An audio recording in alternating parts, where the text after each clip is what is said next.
The monster in the sun. An astronomer was observing the sun through a telescope in order to take an exact draught of the several spots which appear upon the face of it.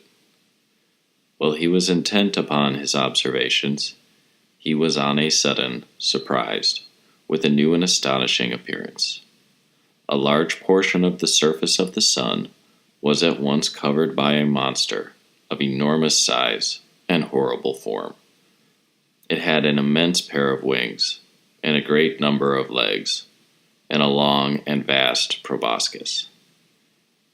And that it was alive was very apparent from his quick and violent motions, which the observer could, from time to time, plainly perceive. Being sure of the fact, for how could he be mistaken in what he saw so clearly, our philosopher began to draw many surprising conclusions from the premises so well established. He calculated the magnitude of this extraordinary animal, and found that he covered about 2 square degrees of the sun's surface, that placed upon the earth he would spread over half of one hemisphere of it, and that he was 7 or 8 times as big as the moon. But what was most astonishing was the prodigious heat that he must endure. It was plain that he was something of the nature of the salamander, but of a far more fiery temperament, for it was demonstrable from the clearest principles that in his present situation he must have acquired a degree of heat 2,000 times exceeding that of red-hot iron.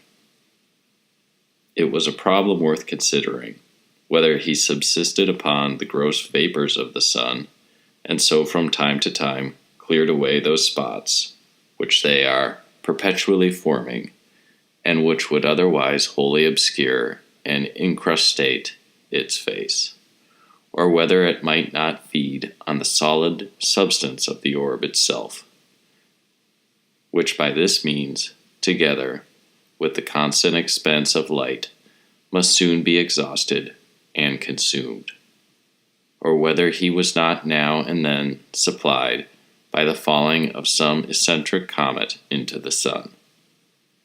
However this might be, he found, by computation, that the earth would be but short allowance for him for a few months and farther.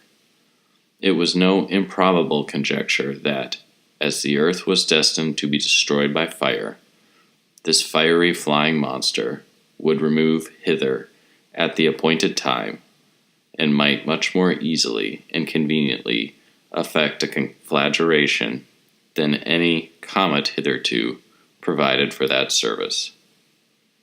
In the earnest pursuit of these, and many the like deep and curious speculations, the astronomer was engaged, and was preparing to communicate them to the public. In the meantime, the discovery began to be much talked of, and all the virtuosi gathered together to see so strange a sight. They were equally convinced of the accuracy of the observation, and of the conclusions so clearly deduced from it. At last, one, more cautious than the rest, was resolved, before he gave a full assent to the report of his senses, to examine the whole process of the affair, and all the parts of the instrument. He opened the telescope, and, behold, a small fly was enclosed in it, which, having settled on the center of the object glass, had given occasion to all this marvelous theory. We should never estimate things beyond our reach by the narrow standard of our own capacities.